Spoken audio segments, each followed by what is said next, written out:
Hi friends, it's Jenny and I am going to be making today with the Softflex Love Letter Design Challenge Kit. I am filming this on December 1st. I'm not sure if this is going to release today or if it's going to release tomorrow morning. Either way, this is my first video for what Becky has been doing on what is now our channel, but what she has done the last 2 years. And I am also joining her, is that it is February and we're going to do our full set February. I'm still defining what I consider to be my set. Becky did teach me how to make a ring, so I'm going to try. In fact, I'm going to try in this video. It's going to be the first thing I do to kind of knock it out and get it out of the way. And if it doesn't work, then I can use those components in the rest of my design and make like a purse charm or something instead of a key. A ring. I haven't quite decided what I'm going to do. I am still learning and growing, and one of the things that I need to do as I'm learning and growing is to practice. So I am going to be practicing that. But Becky, when she does the full set February, usually does 2 sets a week. So it's not like every set with everything that she does, but it's like 2 sets a week is what she sets as a goal. I'm seeing if that is going to work out for me or not. But either way, I'm going to go ahead and get started on this. So I love this kit. One of the things that Becky mentioned when she did the unboxing and designed some earrings to go with it is that she was going to test all of these metals to see which ones I could use. And good news, everyone, we didn't get any nickel reactions from these metals. So that means I can use all of this. And I am going to go ahead and make a necklace, a bracelet, earrings, and I'm going to attempt to make a ring. So some of the supplies that I'm going to use is I'm going to use the bone color beading wire for some of the designs. This is what came with the kit. I'm also going to use, because it comes with both antique copper and bright copper, and I'm loving the bright copper on this. So I have some copper non-tarnish wire. This is 20 gauge. It's what I'm going to attempt to make that ring out of. And I'm probably also going to be using it for making links for earrings and, you know, stuff like that. So we're going to use that. For tools, I am using my flesh cutters, my plier set, round nose, bent chain nose, and chain nose. And I am going to be using my magical crimpers. It looks like a lot of tools. If you don't have bent chain nose, that's fine. You just need something that you can use to open and close jump rings or other loops. And the other end of at least the magical crimpers has a nice flat tip, and it can work as a second set of pliers as well. So those are the tools I'm going to use. And the supplies. If I get out any additional supplies, I'm going to show you. I did just get, because I'm going to attempt to make rings, I got myself a little ring mandrel set. So this is going to help me with the sizing. This is something that I can bang my new nylon hammer against, because I didn't have one of these either. I also got a bench block, because I'm like, if I'm going to get a hammer, I may as well get a bench block for future use. So I'm broadening my tools and I'm using some of those in this. Now, when I looked at this kit, actually when I looked at the bead strand before I even saw this kit, because this was part of the bead strand, this rose, this acrylic rose, it's delicious and I love it. And when I look at this kit as a whole, I'm like, I want that as a ring. So I'm going to move the kit out of the way and we're going to try to make a ring with this. Bear with me. Some of you may have made rings before and you might have a technique that you prefer. I know we've got some of our viewers like Linda at Gumnut Lane Jewelry. She is fantastic with wire. And she has a lot of great tutorials on her channel of how to work with wire, including making rings and all kinds of stuff. Sorry for the interruption. If you can get a lot of great ideas out there, but I am new and I'm going to try to repeat what my sister taught me. It's a fairly basic style of ring that uses wire. This is like really wrinkled on the side. I have some nylon jaw pliers. I usually don't use them to straighten out my wire because my fingers work well for that, and I have a hard time getting this to work because see, it's still all kinked. I don't know if I'm doing something wrong. it's smoothing out, but it's still, I mean, I guess it's better than it was. This is me trying to actually use my other tools. Mostly I can just use my fingers. Yeah, that is actually better than it was. I was getting ready to just cut off the end of that wire because it was all wrinkly. But I'm actually going to use a lot of wire because of the idea that I have. So I'm going to take a actually really long length of wire because I'm going to build it up, hopefully, and create kind of a nest behind that rose, so that maybe I can tuck in the sides a little bit better, because here's where the holes are. So they're right here and here, and I'm going to want to get some wire underneath it, but also kind of wrap around so I can cover where the wire is coming out of the bead. So let's see how long this piece of wire is, and we'll see if it's long enough. We'll see if it's long enough. I am taking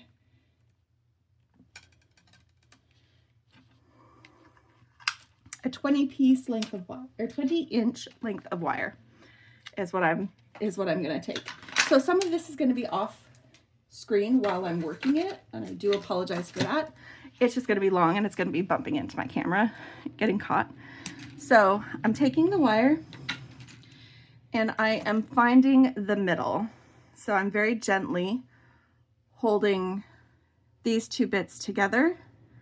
I might not have, seems like it's about how long Becky gave me for a much smaller ring. So this is the middle here. So I'm going to go ahead and get my rose down here and just have a gentle curve. You don't want to pinch it because you want to get your bead down into position. And this bead does have a front and back because there is that rose pattern. And then here's where I need to figure out, I was playing around with it. I'm going to try to do like a size 9 US ring. Would fit this one here according to the little ring sizer that I did. So I'm holding it on this one, which is going to help me with my sizing. And I'm wrapping around both sides of this wire and then crossing them underneath that bead. Okay. Oh, I forgot a step. That's okay. This is going to be a little bit different because of the shape of it. I meant to bring this down a little bit more. Let's see if I can still do that with my pliers. I missed a step. I just need to tuck this a little bit so that it bends more under on both sides. All right, and then I'm going to get this back on here and shape it. Whoa, which size was I using? Oh, US and UK.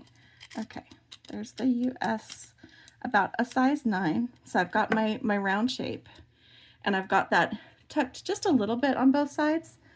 And I'm just gonna take them and I'm gonna wind them around so they kind of chase each other. And this is gonna be kind of a loose, messy wrap because I want it to come up those sides, but also to peek out around the rose. This is where I may not have gotten enough wire to do what I want.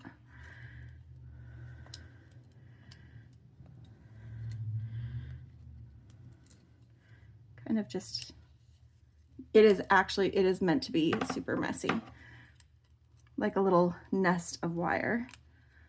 Let's see if I can get that back underneath. This is holding it in that roughly size 9 slot. I'm just kind of chasing each other around. And sorry, package delivery. Okay, that one, they're actually ending really close to each other instead of one on each side. But oh my gosh, guys, I kind of made a ring. Okay, so what I'm gonna do so that I don't distort this anymore, I'm gonna harden this loop. See if this is, yeah, that's about where I wanted it. I wanted it to fit on that ring, snug enough that it'll stay on, and definitely exposing that copper wire around it. So I'm getting out my wooden dowel, the wooden part of it, And I'm gonna hold this a little bit away from the microphone so that it's maybe not as loud, but if you need to mute me, it's okay. I'll wave when I'm done using the hammer. So it's all right. If that's too loud, go ahead and mute it. I haven't done this on my videos yet, so I don't know how loud it is, but as Becky says, oh, I forgot to say it, stop, hammer time.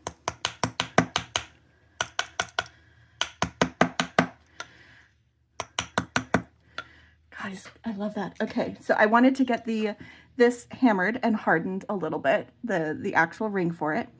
And then these guys, I want to take them and I am going to be tucking them into the little nest of wire that I've made. I might go ahead and I'm going to cut this other one off on this other side so that I'm not tucking them in too close to each other. I'm going to snip this one here.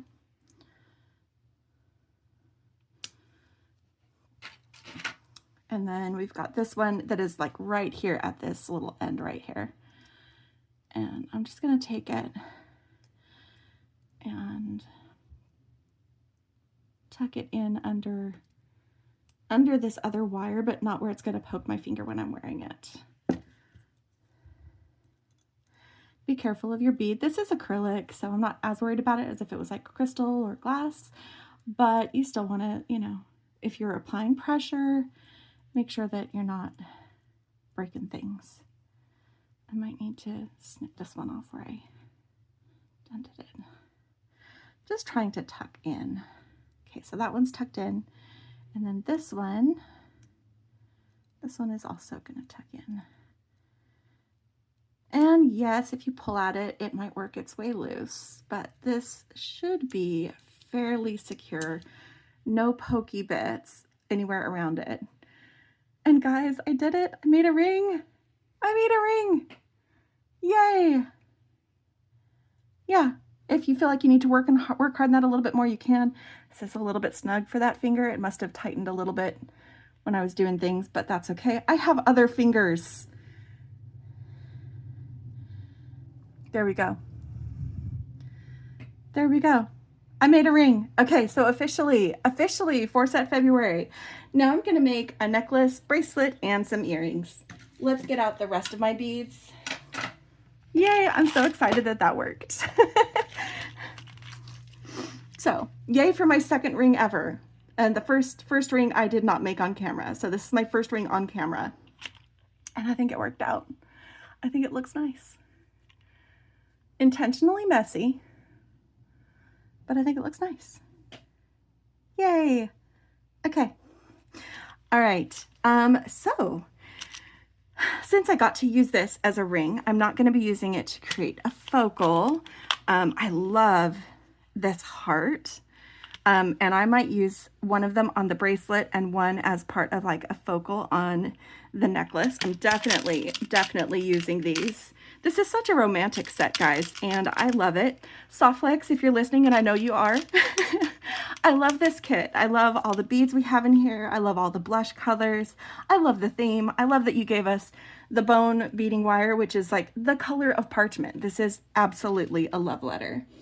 And it's just going to be divine to work with. This has a red wash on these, so I want to use some more of these reds as well.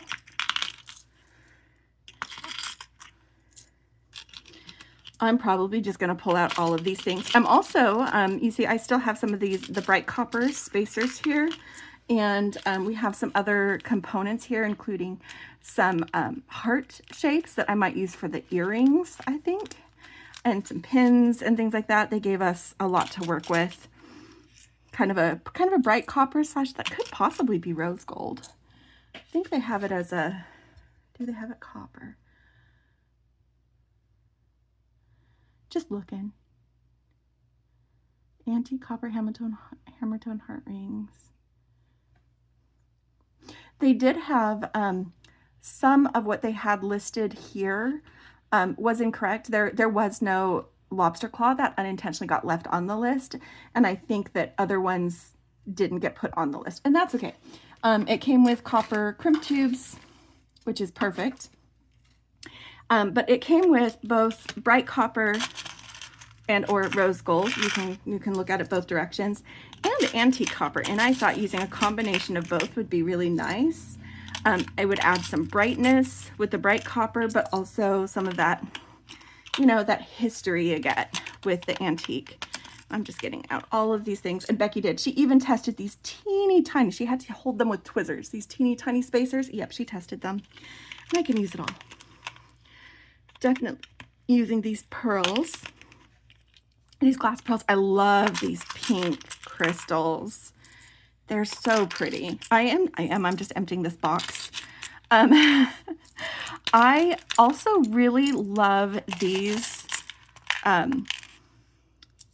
crystals. We work them in. They don't match everything else, but I think they help to kind of ground it a little bit. And I think that they're so pretty. I'm gonna definitely use some of these too. Yeah, we're getting a bunch of beads out. We are getting a bunch of beads out, and we are gonna play. I think I'm gonna make the necklace first.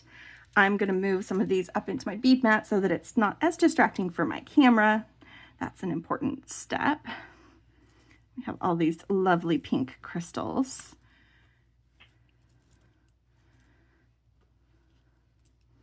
We're gonna use one of these for the necklace, set aside one for the bracelet.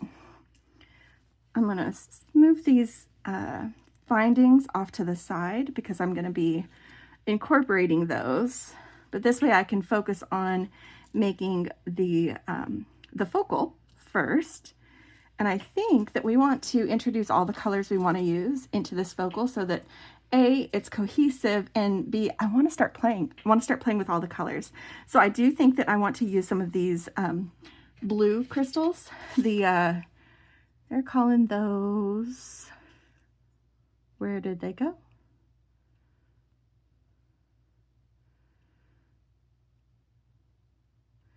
They might have been part of the mixes. They might have been part of the mixes, and so they don't list it separately. But they're these beautiful, kind of like moody blue gray, and I love that. I'm definitely, oh, maybe that as part of that. I was going to do the little coins. I love the coins. I might use them as accents later, but we can have this with, oh, this gorgeous little red rondelle, kind of like almost a crown for that heart. Let's get out a pin, because I'm starting to think, and we might just make this on a pin if this is long enough. Yeah, getting out one of the pins, and it is normal for them to come a little bit bent.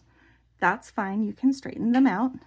I need to drop just a little something at the base of this. I just need to decide what. I want something so that the heart's not just at the bottom by itself. That might be too close to the same color, but also that's kind of a nice pendant. Like, that's kind of a nice pendant. I like that. I don't really have room to add much else. What I'm trying to decide is if I want to swap this for something different, or if I want to incorporate any of these. I don't think I want to do any of these bead caps or other spaces yet. Ooh, maybe this is what we do. We just want a tiny touch of something, so it's not just the heart ending down there. But what if, yes. Okay, so that is a yes. We'll do another up here above it because we'll have a little bit of space right at the top of that heart. And then we'll have this rondelle, a bright copper spacer, and then this. I think that's really pretty. And it does, it pulls in so much of what I want to use and feature here. It brings in both the bright copper and the antique copper all together.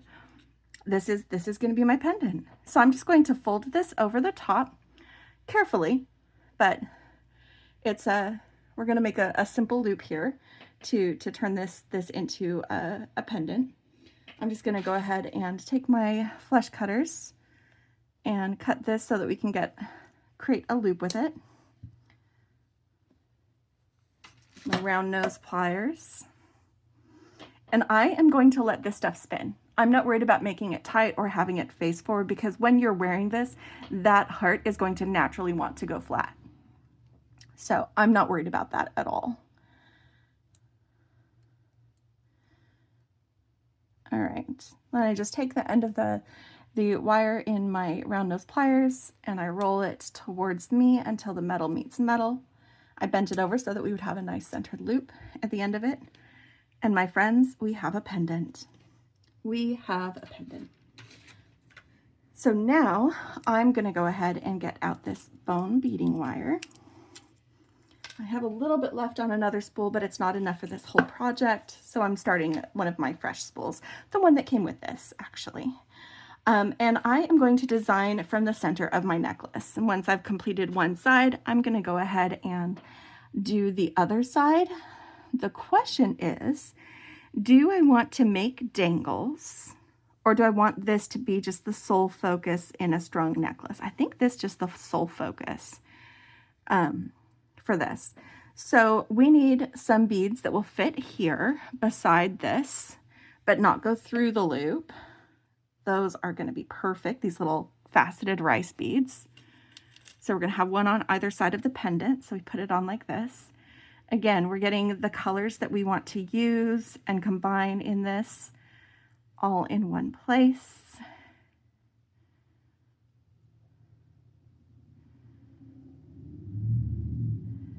There we go.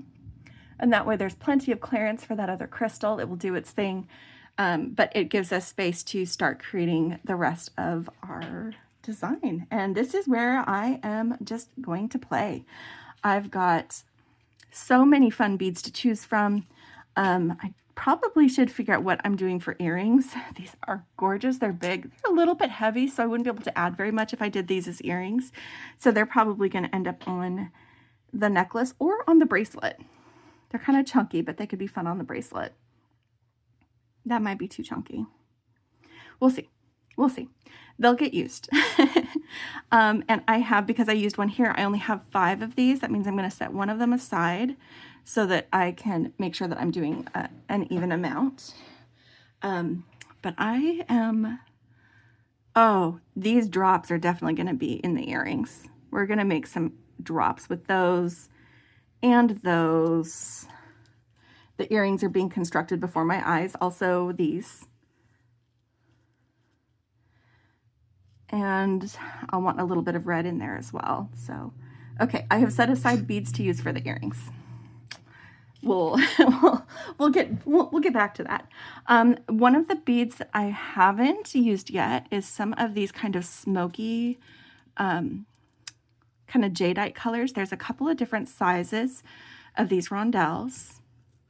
There's 6 of these kind of medium-sized rondelles and 2 of these larger ones, and then there's also these teardrops.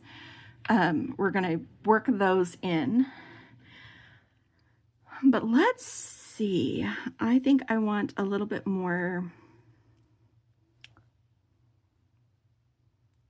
of this. Just trying to decide what I want where. These are gorgeous. These were on the beaded beads in the bead strand. So they are big for some of the other stuff, but I also don't want to cover up those beaded beads that much. Maybe I'll just nest them in one instead of having 2, because there was enough 2 on either side of them. Let's see. This is me, welcome to my creative process. Here we go. Those, just kind of naturally dividing things into, okay, there's one for each side of things on this. Okay.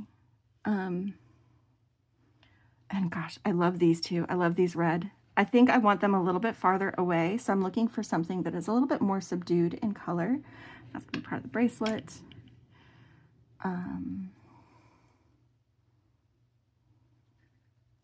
Oh, I moved things. That was silly. Okay. I moved the things I set aside for my earrings. Oh, but I want to introduce these. We are using these. These are some check glass hearts. I love this shape of heart. It's like a a heart leaf kind of thing.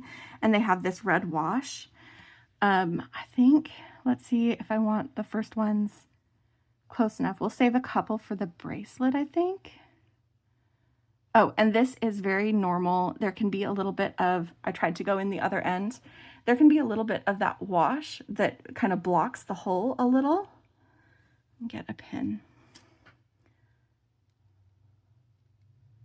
I also have a reamer if I need it. There you go. And you just need to push through. So that's just some of that red wash. Now I can go ahead and string this as normal. So if some of yours are blocked, that's how you deal with that. Okay, so yes, I want it, but I need something else here. I think I'm gonna go ahead and do one of these coins. And one of these.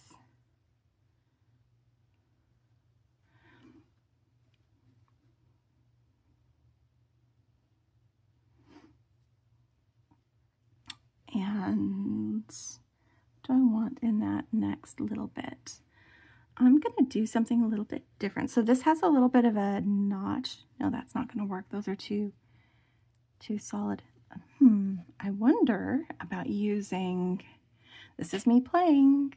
We've got these little flower bead caps. I wonder how they would look with this, the point of this heart in it.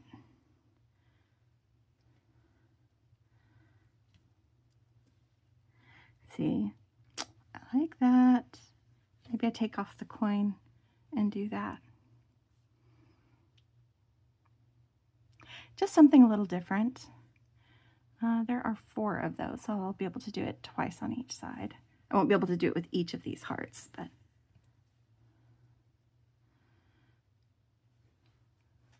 I'm kind of liking that. Hold that up so you can see. It is going to have some movement, and you'll feel the edge of that. But that could be a nice way to do that.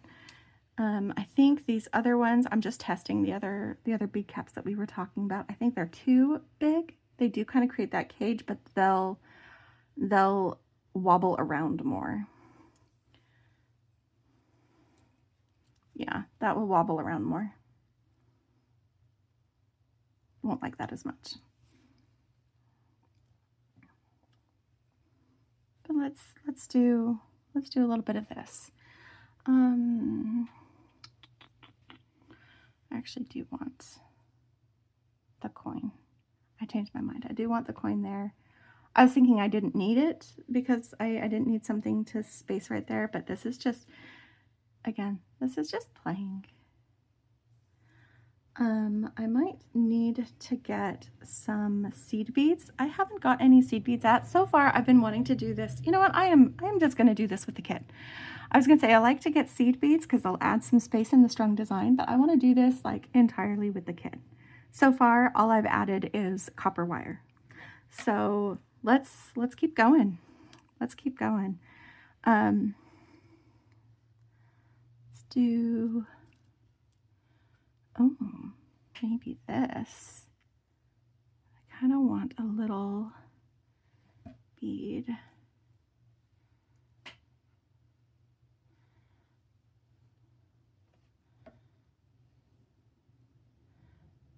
This is one of the places I thought about using the little bit too big on the base of that.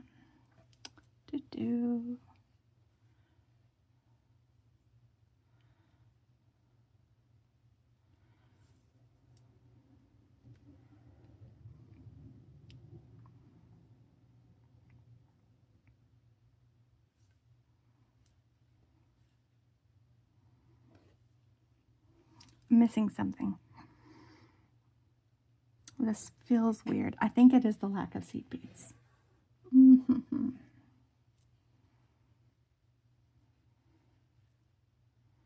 I'll be right back. I tried. I couldn't resist. We're going to use some seed beads. These are just some size 11 delicas that I just spilled all over my mat. Pardon me while I scoot them back into place. So they are a cylindrical seed bead, very uniform. But I'm going to use them. I'm gonna use them because I feel like I need little bits of space, especially around the shapes of the hearts and things like that.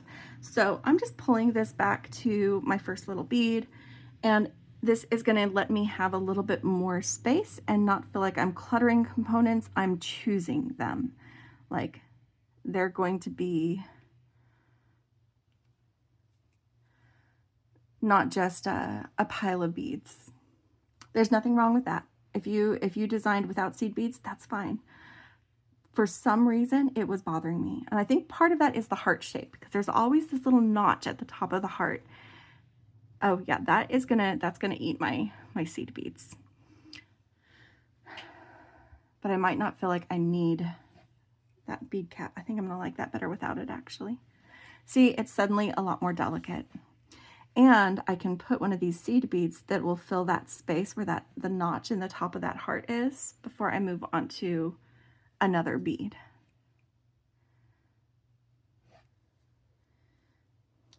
I'm more at peace with this. I'm just weird. I'm addicted to using seed beads in my designs. I couldn't resist. I do love how they do add like just that touch of delicacy and giving each of these beautiful beads, because these are gorgeous beads, a little bit of that moment.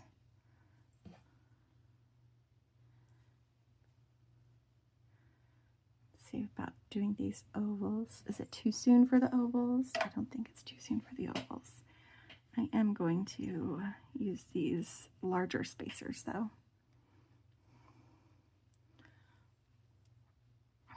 I'm definitely using more of the bright gold than the antique copper. I need to start working some of that in.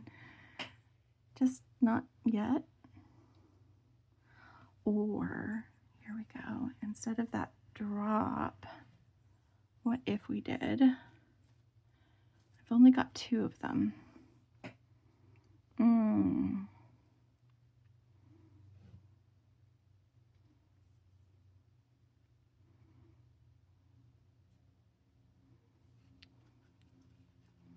I'm gonna use these. I'm gonna use these little, I don't know what they're called, the shape of crystal.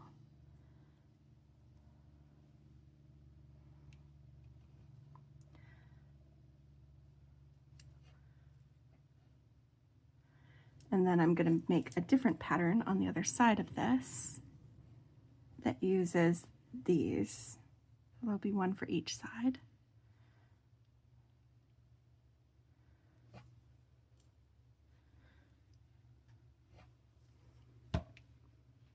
Let's go ahead and do another heart coming out of that.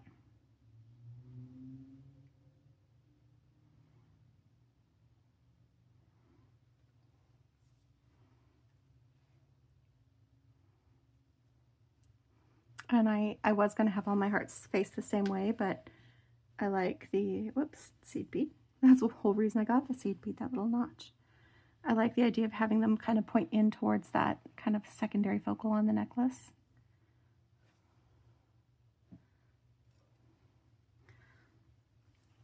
Okay. Yep. Put this on like this.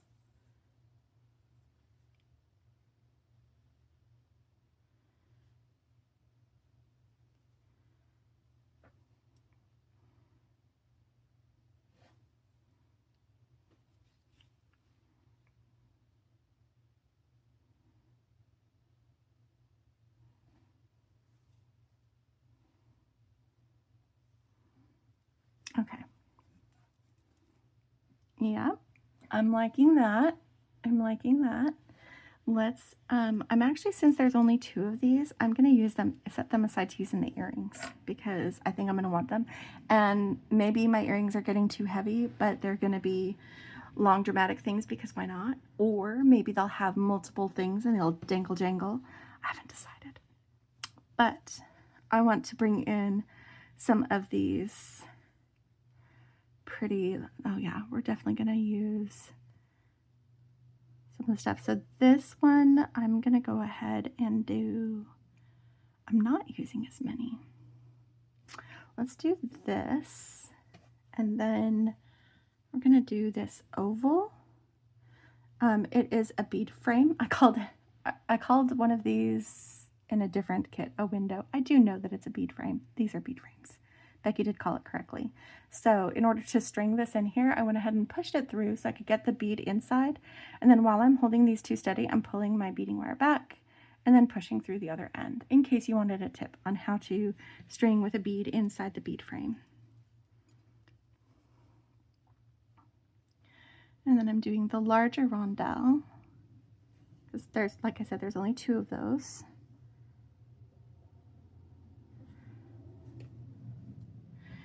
And then let's call that one done, that grouping.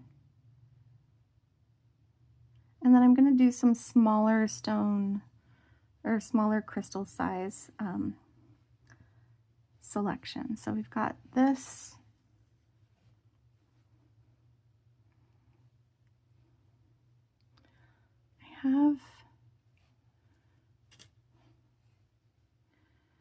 Where's the other one of those? Ah, there it is. Okay. Those other ones are more kind of ambery tone. And I'll use them, but just not yet. Just not yet. I'll use a series of beads and rondelles in varying sizes, so that there's a little bit of, not a full graduation. We're actually going to like step down and then back out, and then you'll see. It'll kind of undulate, this pattern.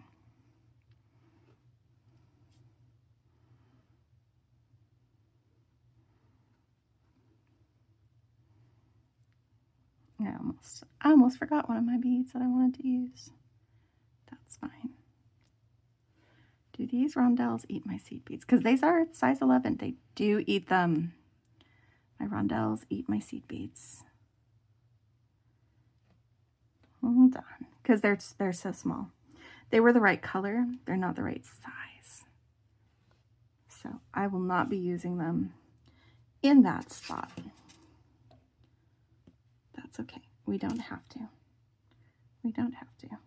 I was just going to give each of these beads a little bit more separation, but not if the rondelles are hungry, and they're hungry. See, I could have used some like seed beads here on either side of this, but I chose not to. It's just going to sit inside that.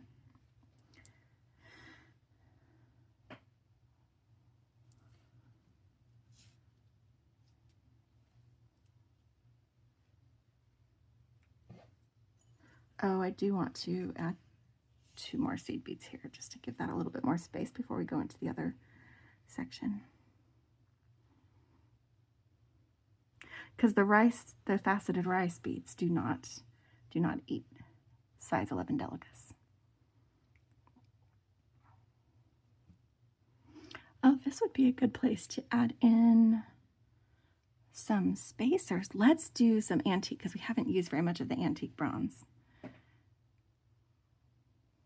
Or the antique copper, rather. Get these kind of big, chunky, bumpy dudes in here.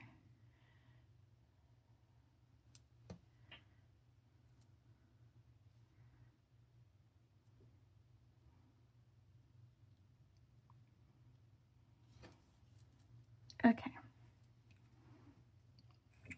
And this is probably getting really close to the length that I want for half of my necklace. I'm checking that right now. Oh, we are very close.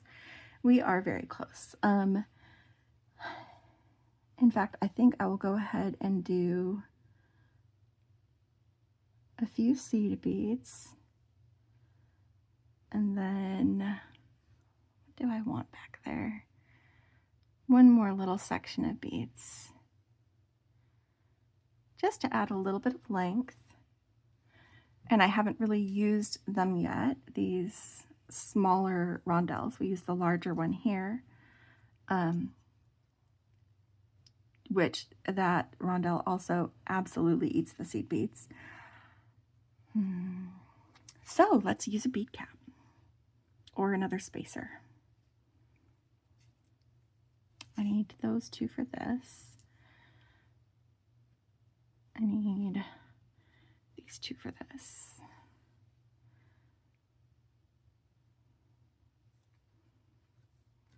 I'm looking.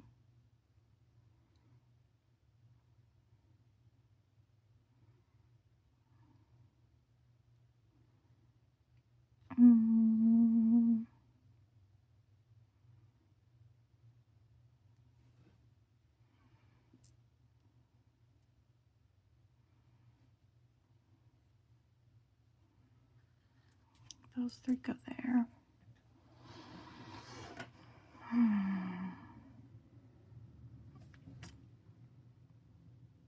Sorry.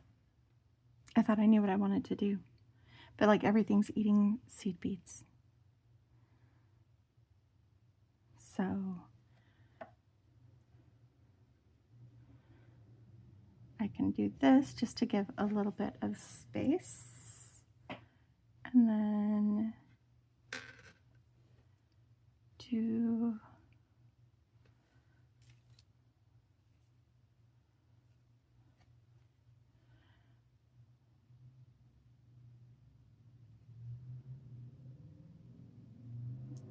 seeing if I like that bead cap there.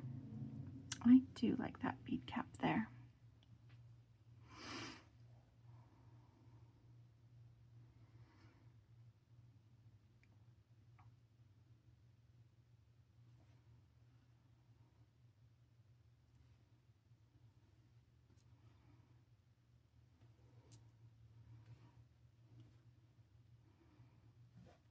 Okay, and I do not have another one of these small spacers, but I could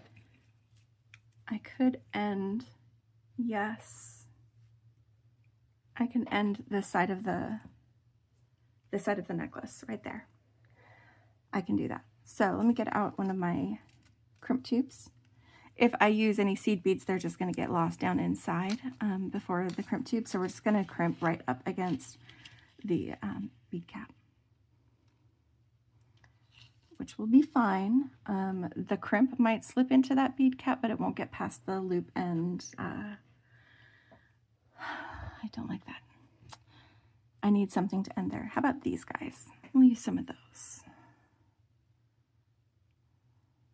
That will end the bead cap. And then we can still do just a few seed beads because this is a smaller hole. Put that little frosted guy there just to give us a little bit of space. This is probably a little bit longer necklace than I normally make, but that's okay because this design kind of feels like it needs to be a little bit drapey. I need to stop and look at this whole thing all together and make sure that that's actually what I want. I think I like it. I think I like it. Let's get it up close for you guys. So here's our pendant. It feels kind of small compared to some of these other groupings that I'm doing of beads, but when it's worn and it's draping like this, I think that's going to be nice. And then we have some other just kind of moments that are pulling in some of these other really sweet romantic colors. Let's get this magical crimper on here. So I'm going to zoom in, get all up close and personal with you guys so that I can demonstrate how we do this. The magical crimper, it's buried under all of my ring making tools, only works with 0.018 to 0.019 beading wire, or it's meant to be used. You can use smaller beading wire and add additional wire when you're doing your crimp to help fill up that space, or if you use a larger wire, it just might be a more snug fit than you're used to. But it only works with 2x2 crimp tubes, and the quality of the crimp tube does matter. These are the Softflex copper crimp tubes that came in the design challenge kit. They are the thickest walled of the Softflex crimp tubes, which means while you can get 3 passes of the wire through some of the other colors, you can usually only get 2 through the copper. Just something to know. Let's get in here and get close. But it has to have a nice thick wall and no seam, and that absolutely describes these crimps. So I'm just pulling this through to make a loop. right here. And I'm taking my pliers, they've got this spherical concavity on either side. This is where we're going to shape the tube into a ball. So you're just going to center your tube in there, make sure it's centered, and then give it a squish. And you can see it pinches down the four corners of your crimp tube, makes it into a little ravioli, and it starts to eliminate that dark hole, that space in between, like in the center of the crimp tube. So just turn it 90 degrees from where you just were. So it's straight up and down inside there. Again, make sure that it is centered and give it another squish. And then just keep opening and rotating and squishing. And when you no longer have any resistance and you no longer have that dark center of the tube that you can see, then it has compressed the edges of those tubes so that it bites down into the coating on the wire, and you end up with a nice smooth little ball of crimp that is quite strong. We enjoy that. So you can see here, tug test.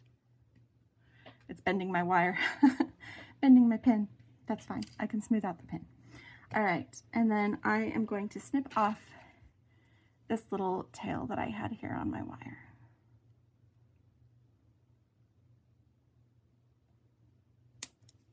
And then I'm going to scoot all my beads down to where I've already crimped. Sorry for the bump. This is going to be a little bit longer video. You're going to find that during Full Set February that we are going to spend a little bit more time. I am doing my designing process on camera with you, so that does take time. And I'm learning and practicing new techniques. So it's just going to be a part of the normal process. All right, so I am making sure that I have enough wire to duplicate what I've already strung and then have room to crimp. I usually like to have, oh, let me get back out to normal length. Let me see, this is what I've done. I've spread this out and I'm doubling back the wire, making sure I have enough to finish stringing what I've done, as well as add a little bit for crimping. I like to have a couple of inches for that. So snipping that, setting my spool out of the way. We'll get back to it for the bracelet in a few minutes. But I'm going to go ahead and just repeat on this other side what I already did on this side. So in case you missed it, because I was going back and forth a lot while I was trying to decide what to string, I'll go ahead and string this side with you because the decisions are already made, and this way you can know what I did. So we're starting with the faceted rice bead, 3 of the delicas, a coin, 3 more delicas, or not 3 more delicas, 1 more delica, and then 1 of the check glass flowers with the point down, a delica, a coin,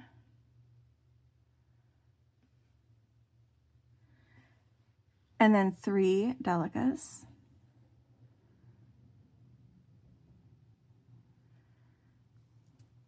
okay, and then 1 of these kind of rhombus, I don't know what we call those ones.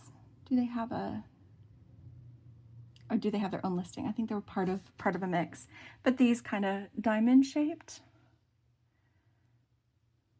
So 1 of those, a bright copper disc spacer bead, our red oval, and then another bright copper spacer bead and another one of our little diamond shape crystals. This is super sparkly, guys, and I love it. I love it. And then I'm putting on 3 more delicas and a coin. This time I'm putting the check glass flower point side up.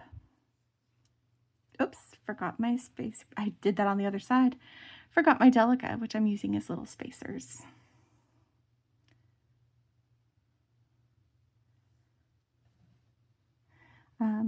Point side up, and then another delica, and then our last coin.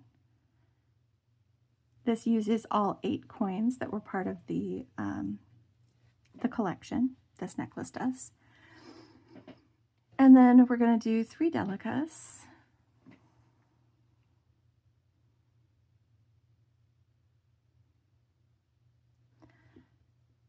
3 delicas, this teardrop bead with the fat bottom down, so point side up. And then we're going to use this frame. We're just putting our beading wire through one side, pulling it through to add this red rondelle, getting it in position, holding both the frame and the bead, scooting the wire back down so we can poke it through the other end of the frame. And then the larger of the similar colored rondelles, which do eat the seed beads, but these ones stayed, so I'm going to go ahead and try. Hopefully it doesn't mess up. Try not to put too much pressure pushing them in. And then we've got a little crystal rice bead. Yeah, crystal rice bead, a red rondelle, chunky antique copper spacer bead, and then this little, let's see, yes, this one. This one, this kind of a rosaline faceted rondelle. There's also this one, which we use later, that's a little bit more like topaz colored, but that's okay. I'm just pointing out that there is a difference, so that if you used one, you make sure that you use the same one on that side, so these two match. Okay, I am making a symmetrical design. And then a red rondelle, and then our last little crystal rice bead. And then we've got 3 delicas, this tiny little daisy spacer, and then this bead cap, the fluted bead cap. And then we've got this medium-sized rondelle, that topaz colored crystal, and then another medium-sized rondelle, and then the last of our fluted bead caps. And then we're using this kind of matte glass bead to finish this, so that we can have a few seed beads. I do 3 before we crimp it. So now these two sides match. I'm just confirming that I've got everything correct, everything's accounted for, and that my hearts are going the right way in the right places. And yeah, I think that works. This does feel like a really small focal, but I think it's still going to be nice. Like when you actually look at it as a necklace kind of rounded out to be worn like this, it comes to a really nice point here. So let's get a crimp tube, and I'm going to go ahead and crimp this side. Now there's a couple of things I do differently when I'm finishing a piece. When I make the bracelet, I'll still crimp on camera, but I won't be doing as much of a demonstration. Make sure that you've got your necklace coiled a little bit, so that you have nice drape. If you coil it too much, then you'll have more exposed wire, just something to be aware of. Just getting that through here. So one of the things I do differently is I am going to be pulling this right up against beads this time, and I don't want to crunch those seed beads. So I'm taking my thumbnail and I'm placing it between that seed bead and the crimp tube while I'm holding it in place and pulling this tail, getting it about the same size as the other side, but making sure that I'm leaving enough room to work my tool without breaking beads. Super important, especially if you have small or delicate beads on the ends, which in my designs I usually do. They're seed beads or they're crystals, and you just want to make sure that you're clear. So I get this in position, and instead of showing you after I do my first squeeze, I'm just going to open the jaws and rotate it into the position for the second squeeze, so that it's easier for me to make sure I stay centered.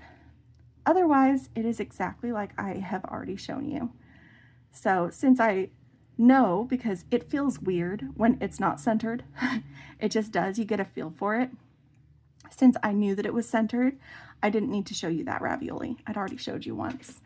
And when you're learning, especially, if you can keep the crimp inside the tool, it's so much easier to make sure it stays centered, which is important to creating a good crimp.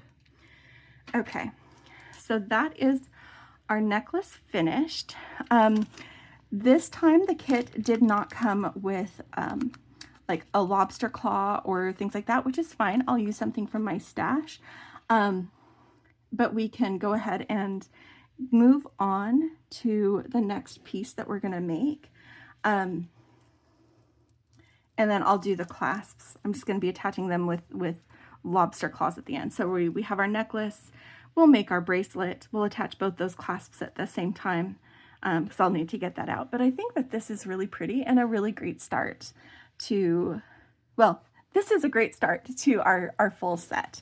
So, you know, we have this, and because of the nature of these kits, a lot of these beads I've already used, and so the bracelet is going to have some of the same colors and maybe even some of the same elements, but it's going to have it's going to have its own unique things that aren't in here, and vice versa, because a lot of the bead mixes and things like that, you only get 2 or in some cases 4 of a certain bead. So it is, when you're doing a symmetrical design, it's easy to use those up. But I think that's really pretty. I think that's very pretty. And it is going to be a touch longer than I usually do. Let me see how long this is. So the it is, yeah, this is a 20-inch necklace with 1.5 inches for the pendant. So 20-inch is the neck size. There will be probably about another inch for clasping. So 21-inch, give or take. So, okay, I am going to be right back. I have something that I need to do at a certain time, and rather than rush through my design with you, I am going to go take care of that and then come back to further this design. I'll see you soon. In just a moment for you. Just a minute. Okay, I'm back. So I went ahead and did the thing that needed to be. It was a live that I wanted to watch, and I decided that I needed to go ahead and get my clasp figured out, because I need to know how much space my clasp is going to take for the bracelet, and I'm just going to use the same clasp on both of them. These are from my stash. They are jumbo lobster claws.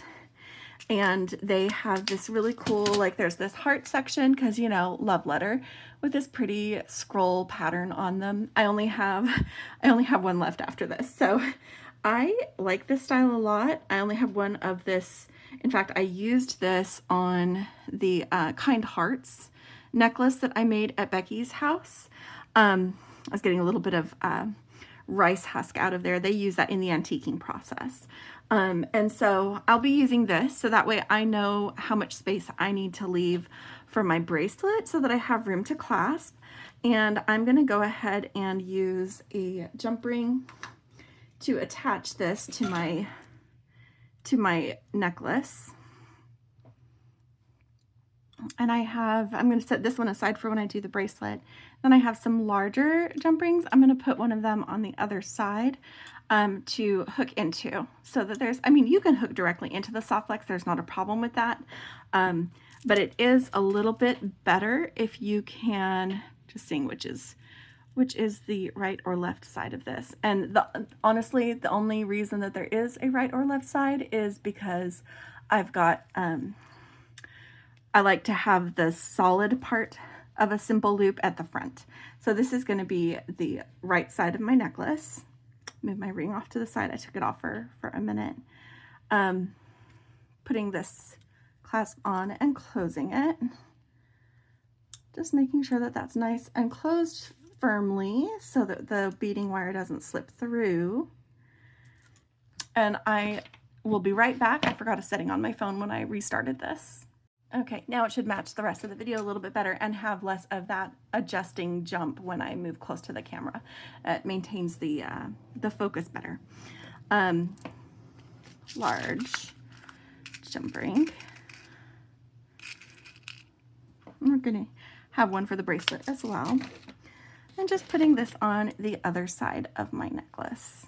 And you know, I may as well wear my ring that I made, right? So you can see it.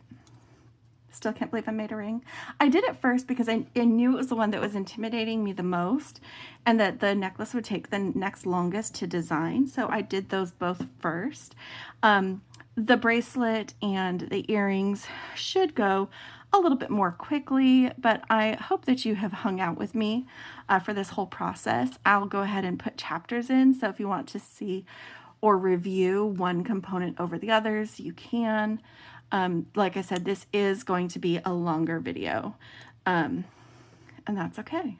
So we've got this nice big jump ring to go with my jumbo lobster claw to finish my necklace. Yay! Okay, necklace is done. Let's get my beading wire back out. Still got it right here.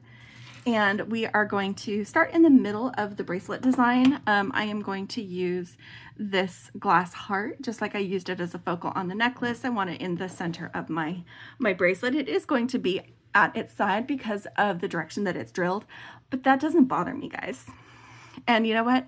I feel like these are too big and bulky. I ended up not using them in the necklace. I probably will not use them in the bracelet either. But we'll see. We'll see what I end up doing with that. I wanted to check before I did the bracelet design, just weighing in my hand the individual components that I have set aside for earrings to see if this feels too heavy for an earring for me. And it doesn't quite. Because I'll be adding wire too. This, I think, would put it over the edge. But I could swap some of these things out if I wanted to have these as part of the earring. Something to think about. Something to think about. Okay, setting those back over here. Because those are the ones that I'm like, oh, those will make fun earrings. Oh, you know what? These big bead caps, oh, they're a little bit too small. So this is, they were too big for the smaller beads, too small for the biggest beads. That's okay, guys. That's okay. I might not use them for this. That's okay. I don't have to use everything. That is not my goal with this. My goal was not to use everything when I made this. Just making sure I leave enough components that I can play with earrings. Okay, let's do, I dropped my heart. That's okay, I found it again. So I'm gonna go ahead and put this on here, and I'm gonna check to make sure that this heart doesn't eat delicas. It does not, so that's good. We can use the delicas to do that.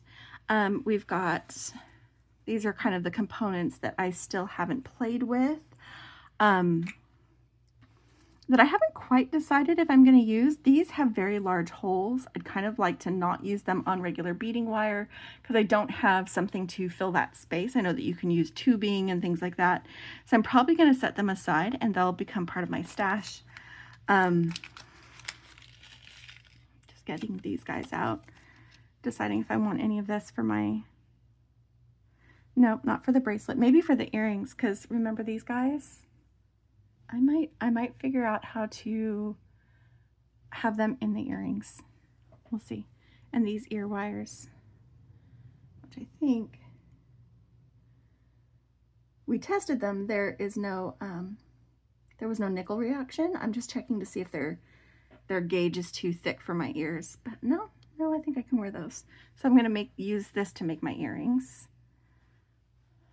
Okay, and we have pins. Okay, this I think is just going to be stringing. Let's get stringing. And it's going to have lots of hearts and pink. And we do have a couple of these. I can put those in. I do have to keep in mind the beads that eat the seed beads. I might try not to use them very much because most of these, so these ones don't eat seed beads. I can use them around those. Those don't eat seed beads, but these do. These do. Okay. All right. It just helps me decide what to use when. So, coming off of seed beads, I need to go directly into some of these, which is fine. We can do something fun and crystally. Nope, because this is faceted. I want to do like something earthy right after. Let's have all of our hearts go the same direction on this one. Maybe we do, I'm starting in the middle, but I can put hearts on the other end. Maybe we do kind of like a heart.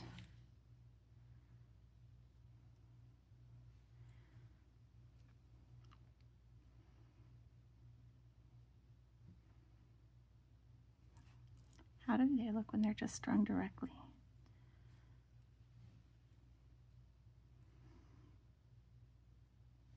Nope, I want a moment. I want a little bit of space in there. Let's go. This one I don't have something to match it with, so I'm going to set that aside. So, oh, I was going to use red in this design. But, well, I am with those.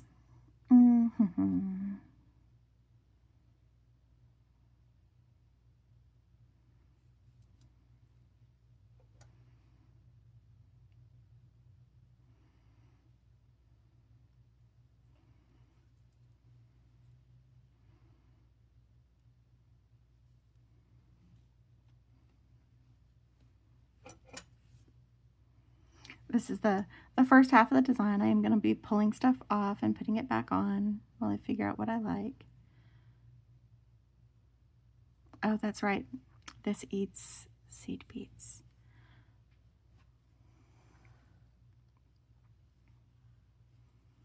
So maybe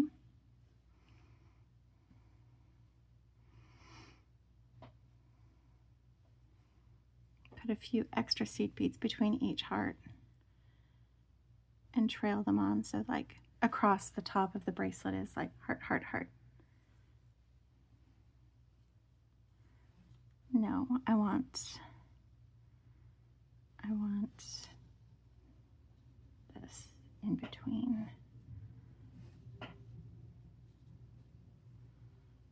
Oops, 2 seed beads.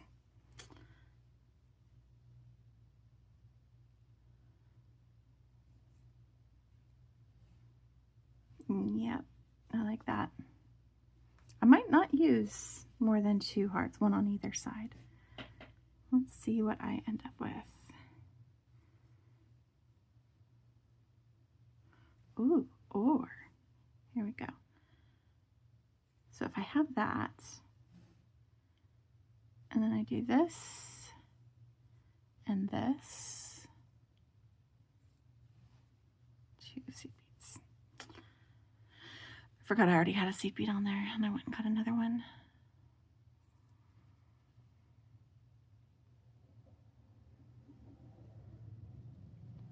And then this one, so it kind of does like a that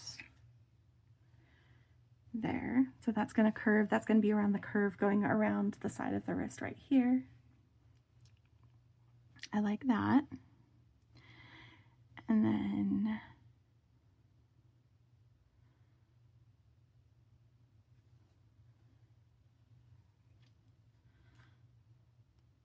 just checking to see how much more I might want, because this is a large clasp and I'm going to have room to crimp and make a loop, and we're going to attach to this jump ring.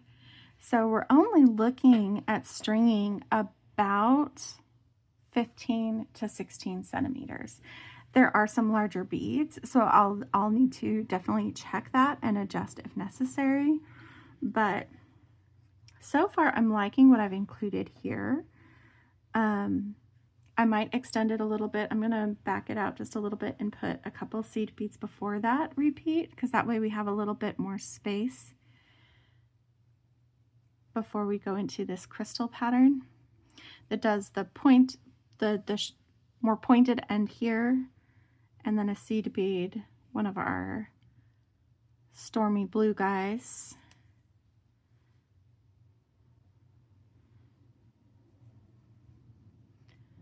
And then this. Ooh, or I like even better, instead of putting a seed bead between each of those, let's do this. Did we do that on our necklace? Where did my necklace go? I literally just had my necklace and now I can't see it. There it is. So this is not the same as what we did. Oh, it's one of the things that I played with and then ended up not doing. Okay, that's fine. That's fine. It's making it onto the bracelet. Putting the bright copper between these. Because I have enough that I can do that.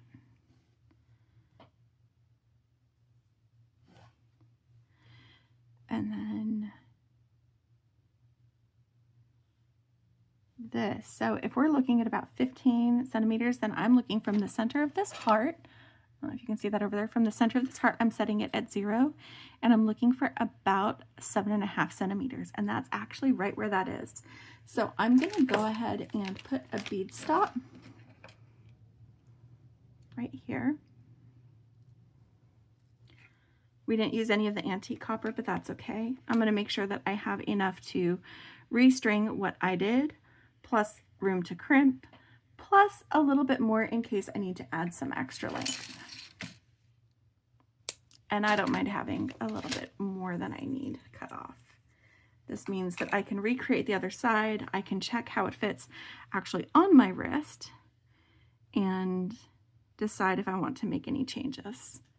So when I put this on, I have these two facing the same direction. I can do this so that they bracket this, or I can have this go like this, and so they chase each other across. And I think that that's more what I want to do. I like to mirror things, but this way they're all going the same direction and one doesn't look like it was just put on wrong. I feel like if I did it the other way, one part of the design would make sense, but this as the focal makes it be a little bit different. So we just have those hearts all kind of going off the same direction.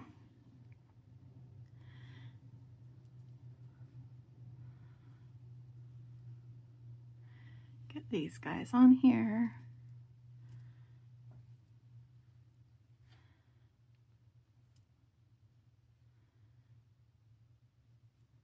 So the fat bottoms are towards our moody guys. Putting on 3 more seed beads. So now I have mirrored the pattern. The question is whether or not I need to add anything else to get this the length that I want it, or if this is actually really close to where I want it. Oh my guys. Okay, it's actually too long. This is too long, guys. So I do, oops, nope. We had our beads move. Okay. No, it's not too long. I had my beads move, so it looked like I had some exposed wire on the back. I checked it. But with our clasp, and remember that is the bigger clasp, and crimp, and the jump ring, I think I'm going to call this good. And if I need to extend it a little bit, I can always link together a few extra jump rings. I also have these bright jump rings. I ended up not using any antique copper in this design. I'm kind of rethinking that, trying to decide if I want to do something about that or not. But I don't know what I would do differently. I'm gonna, on this side where I don't have it crimped, I'm going to, or not crimped, and where I don't have the bead stopper, I'm gonna try something and see if I like it. I did this on the necklace and I didn't like it. I felt like it was gonna move around too much. But now I'm trying it here because I don't have bright copper clasps. Becky is good at, like, if she wanted to, she could make a, do I like that better? Which side do I like better, guys? Let's get this on a dish and up to the camera. One of the little tricks that I learned when I was painting, I do like that better. It's more romantic. It's just more romantic. Is it going to feel weird? Yeah, because it's bigger than that bead requires. But because of the shape of the bead, you really aren't losing that bead. Let's do it. Let's do it. So what I was saying, I'm going to go ahead and get my other little bead stopper on the other end. Fix both sides. Make sure it's what I want. Make sure. Definitely Want to make sure that we don't have a whole lot of extra give on, enough to make it not a stiff bracelet, but not so much give that we have this coming loose all the time, because those are all kinds of floppy at the moment. But like this, that's not so bad. But what I was saying is it's a little bit more difficult. Like I know that I can use the wire that I used earlier to make a clasp, but I'm less practiced with that. And guys, I already kind of pushed myself making the ring. And I want to use some of the components that came in this. These, like I said, these bead caps came from the bead strand, and I really like them.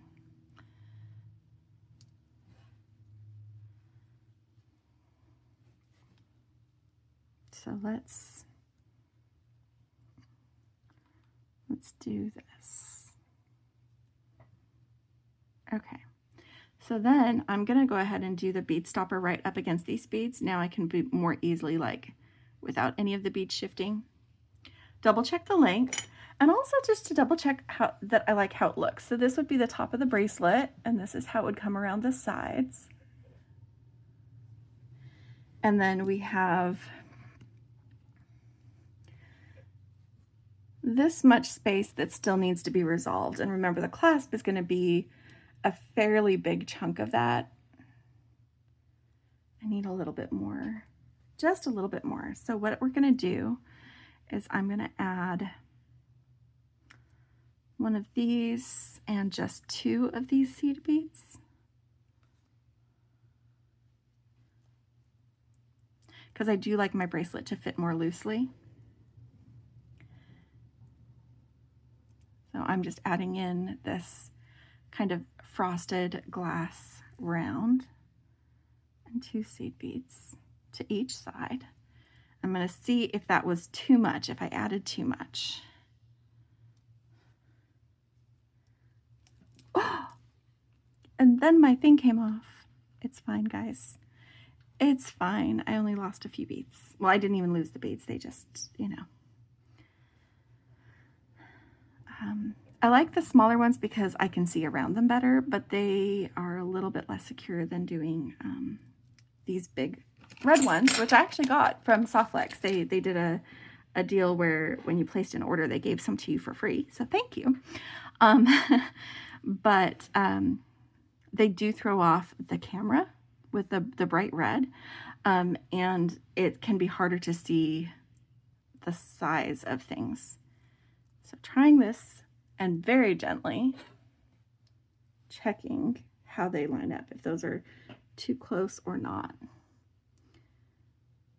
I think this is going to be right. I think this is going to be right. I'm just going to, because I don't want to overdo it, take off that. I had 2 seed beads. I'm just going to do 1 and then the crimp. And we're just going to finish this on both sides and hope that I don't make it too long. Too short, I can always add jump rings. Too long, and it just is going to flop around and roll off my wrist, and I don't want it to do that. Okay, just making sure. I had a moment of, did I not get all my beads back on? But I did. I did. Yeah, that's the bracelet. All right. Crimp tube, and I'm not going to zoom in and describe what I'm doing here, but I am going to do it on camera so you can see what I'm doing. This is what I mean about the copper ones are a little bit thicker, so you might have to push a little bit more to get your second pass through. It will go through though. I just might take a little bit of finagling. All right.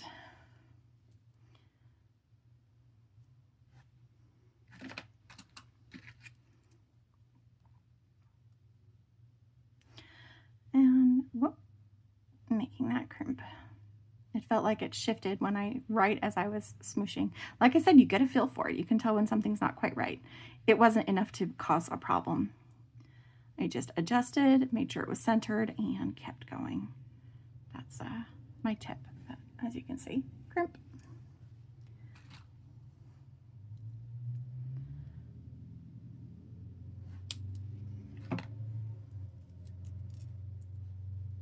And we'll do the other side, make the same adjustment, taking off one of those extra beads.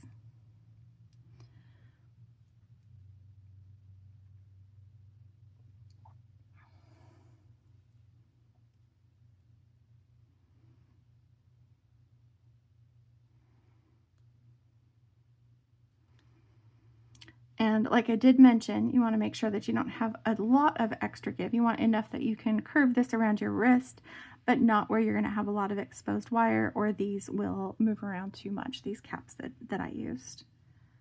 So just getting enough curve to be the bracelet, but then otherwise making sure that that is nice and tight to my beads. Here we go.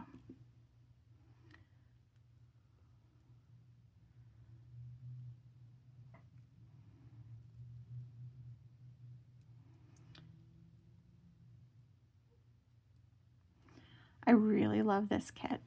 I really love this kit. And I knew, so Becky unboxed this while I was at her house during the ice storm that we had. There was some snow up here where I lived, less down where Becky was. Mostly it was sleet and ice, and it caused lots of problems, including delays in the mail and all that kind of stuff that I'm still waiting for, but that's okay. Oh, this is a lobster claw. I might need to make a dangle, guys. I might need to make a dangle. Let's see. Set aside. Oh, there's the other one. Okay. I'm going to go ahead and attach my lobster claw, but instead of trying to attach it when I have nothing to hang on to, I'm going to make myself a little dangle. And it is going to have, this is kind of perfect. I have like one of these left. I don't know why I have one. Maybe we had an uneven number to start with. I have 2, that's 5. I've got 2 set aside, so that's 7. And I didn't use it on the necklace, so I have 7. Maybe I misplaced one. I don't know, but I do have one of those. Maybe that's what I'll dangle, or I can dangle one of those. I don't know. Let's get the clasp on. And but I'm definitely going to want to put a dangle in the same place where we have this loop, so that I can hold on to that while I am operating the lobster claw. I don't know where my other pliers went. I did just see them, but I've got these. So this is what I was saying. You can use your magical crimpers as a second set of pliers if you want to. So we've got this attached. And then let's make ourselves a dangle. I'm going to make this on here. Let's have some fun with it. I think if this is not too, it is not too dangly. So this adds in some more of that antique copper. And I've got this. And I feel like it needs something above it, and I haven't decided what. I haven't used these jump rings at all. That's kind of funny. Well, because I need it, I'm matching from one, and I'm using 2 different sizes. It's all right.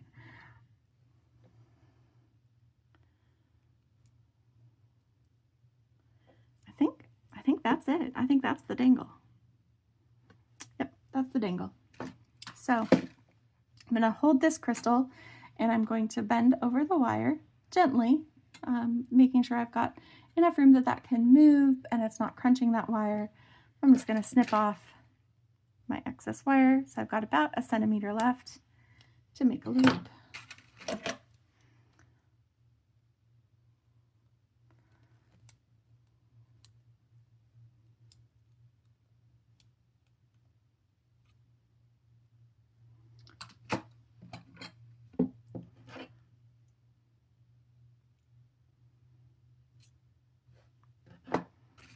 But I do need to make sure that that is closed, or will close all the way, because I don't want it slipping off of this beading wire.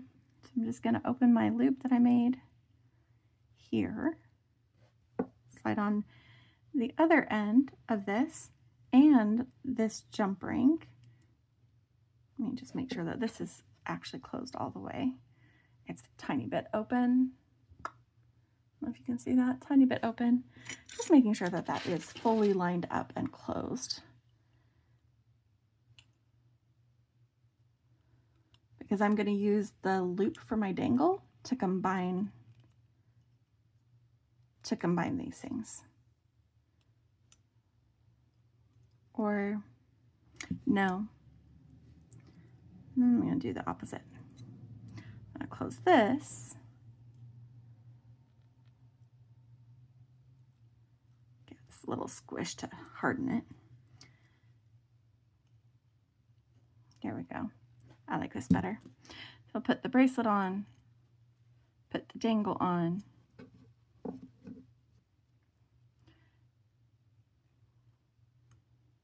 Make sure that that is nice and closed tightly.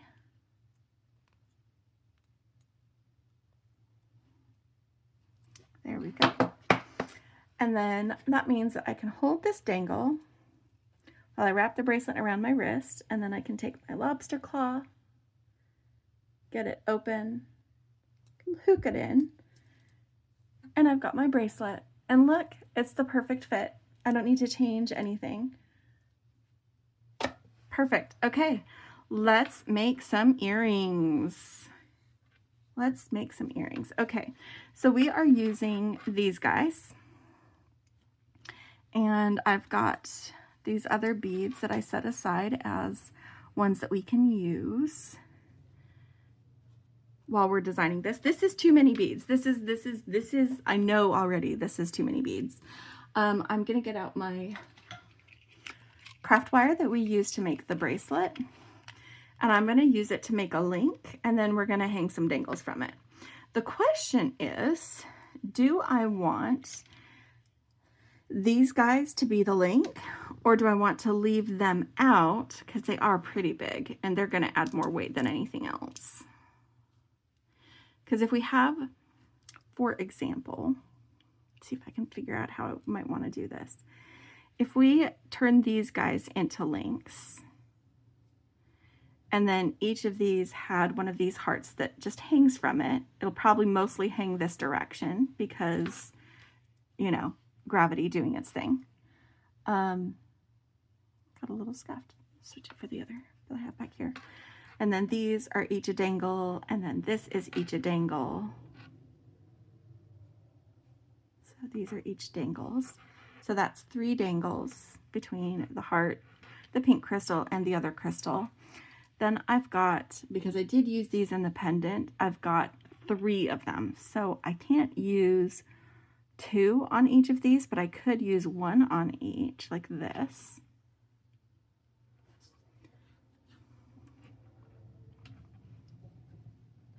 I don't know if I'm using those. And then here's the earrings. So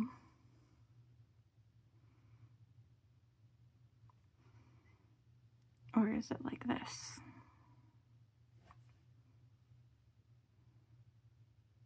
Seeing which side I like better, which direction.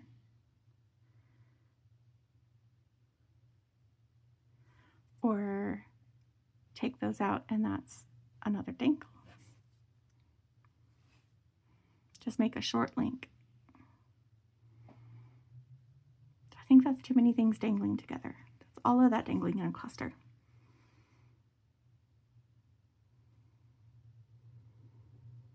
Well, let's play. Let's play. This is totally designed on the fly. This is using almost my entire kit. I should look here because I might have just the right solution to have something with these guys that doesn't add too much. These fire polish, these were the ones that you might have a different color. Becky and I had the same color. I kind of like that. Or these smaller fire polish. Let's see what it looks like with these guys. I like the sparkle of the other ones better. They're bigger, yes, but I like the sparkle of them better. Okay. Let's make our link and then some dangles, and just, guys, we're having fun.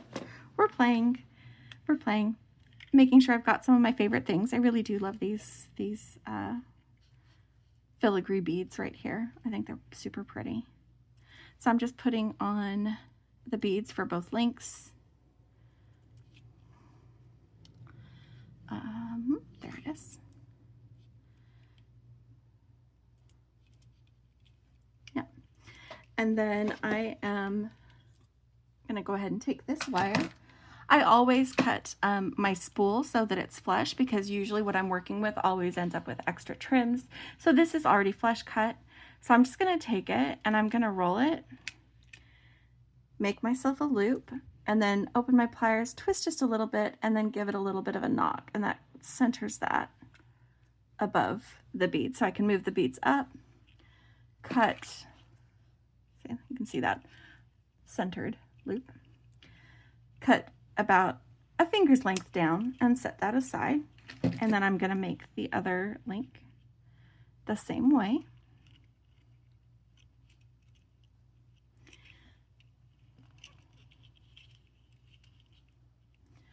And cut that. And again, I'm cutting flush side towards the spool because that's what makes me happy. I'm moving these big guys out of the way because I'm not using them. All right. And then I want, trying to decide how I want this done. So here are the ear wires, and they're going to be like this. So yeah, I'm going to make parallel loops. So that what I have hanging from this loop, they'll naturally, since I do have several dangles, they'll naturally kind of fan out in that way, so you'll see more facing forward. So I am just going to bend this over here. I'm going to take this and I'm going to trim it down to about 1 centimeter. Like I said, it was getting another trim anyway, so may as well have the flush cut on the spool for starting your next one. And then doing this loop. There we go. Do this the same way.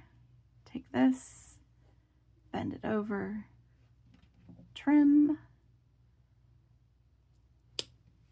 and roll.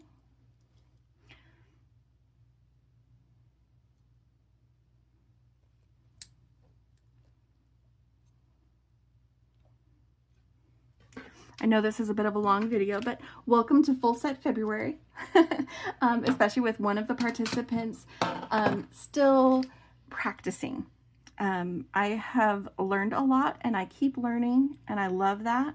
I do have some good ideas, I think, sometimes, but I do still need to practice because I'm new at this. I haven't been doing this for years.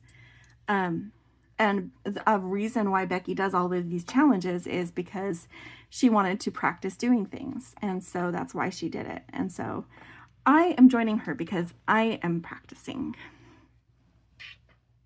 Okay. I only have 6 pins left. So I either need to find my own components. You know what? I'm going to leave these out. I'm going to use them for something else later. I don't know what. Maybe I'll learn to do some bead weaving and use them to stitch.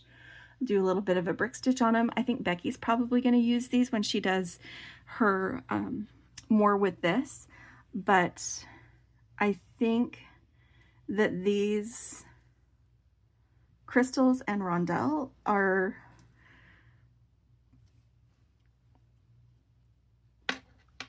especially because the hearts will hang upside down. I'm just going to take them out. We're going to do these. So it's kind of just going to be this cluster of crystal-y dangles. So we've got this one, that's our crystal drop. And then we've got this one that is our moody crystal. And then we've got this rondelle. Try to straighten out this pin a little bit better.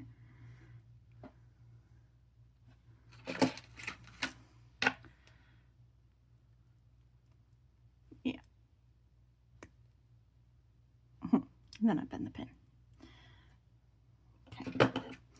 And then this one. So is this what we want for our dangles? I think it is. I think it is. And they'll just kind of rattle around at the bottom of this.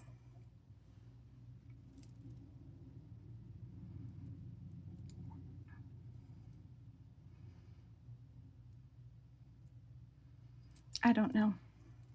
I don't know. Now I'm second guessing it. Maybe I'm overcomplicating it. Maybe I just need to have my link here and this drop crystal, because honestly that's what I was most interested in. Or do I do this? Because this is something that I did with the pendant. See, we used the heart crystal and we made a dangle. This is a shortened version of that. We could even add this rondelle in. Maybe it's those 3 pieces. Instead of all clustered, we have this. So it's just this long, and then this will dangle because it's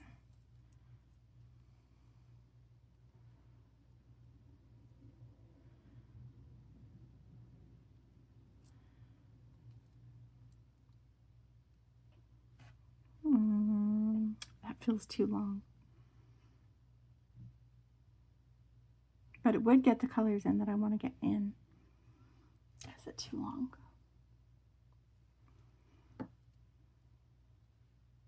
You know what? I have pins. I have pins. I'm going to make one like this, and I'm going to attach it and see if I like it. If I don't like it, then I'll do a simpler version. You can also decide if you want a simpler or longer version. But I was not being happy about having to leave things out. And so making this, using those components, is satisfying something in me. It's just whether or not I like it when it's all put together. Okay. So I'm going to go ahead and open this. And it doesn't matter. I guess there is an up and a down. I do want them to mirror each other. Do I want it like this? Or like, I think I want it like that. So this is one I'm going to attach to the ear wire. And it doesn't really matter which direction it faces, but I do like, oh yeah, because it's going to be a circle. So I'm going to attach this to the ear wire. The frondy side of it, because you've got like this curve and then you've got like little tendrils. So this one that has more tendrils is where I'm attaching the ear wire. So then this is where I'm deciding is the bottom and is my dangle, because that bead does have a pattern.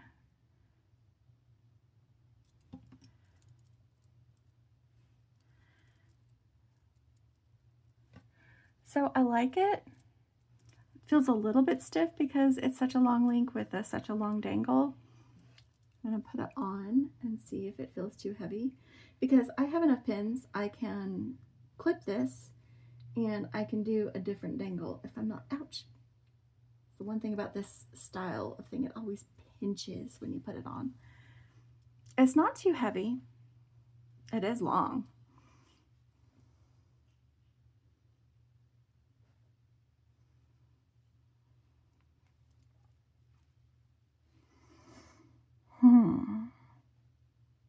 I think it's too long.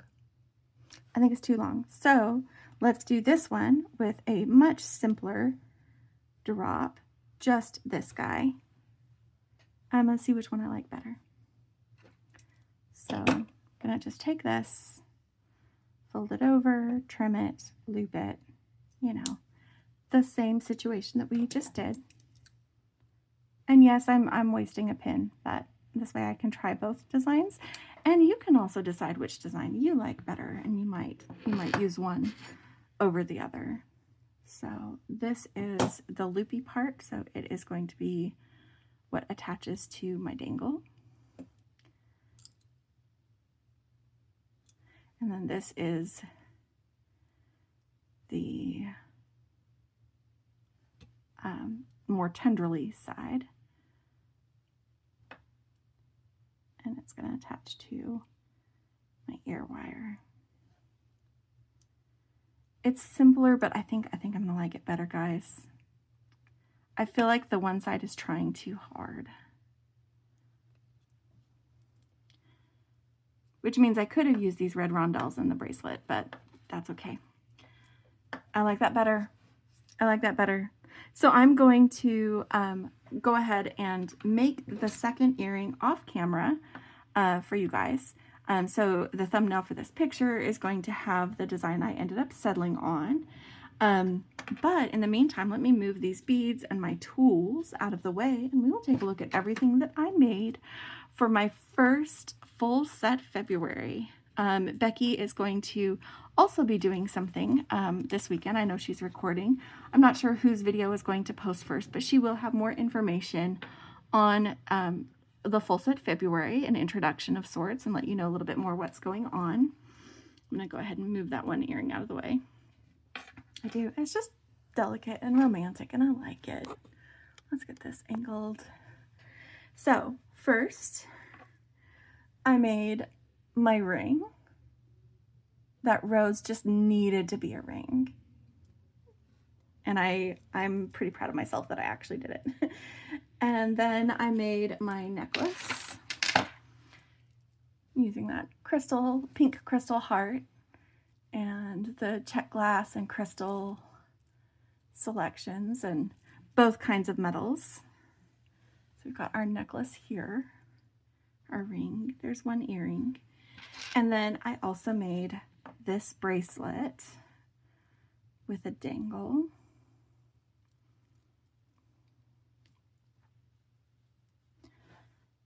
There we go. That's pretty good. So I know this was a long video. Thank you for hanging out. Thank you for bearing with me and being a part of my design process. I hope that you enjoyed it. I hope that you were inspired by it. And let us know in the comments if you're going to be doing some version of full set February. Now, what you design as a full set is entirely up to you. This one I mirrored after what Becky does as a full set, which is a necklace, a bracelet, a ring, and earrings. And like I said, I'll do that second earring off camera to make it match this one. Just swapping out that dangle for the simpler version that I do like quite a bit better. Anyway, I hope that you have a wonderful week. And as always, my friends, happy beading, and don't forget to play. Bye. Thank you.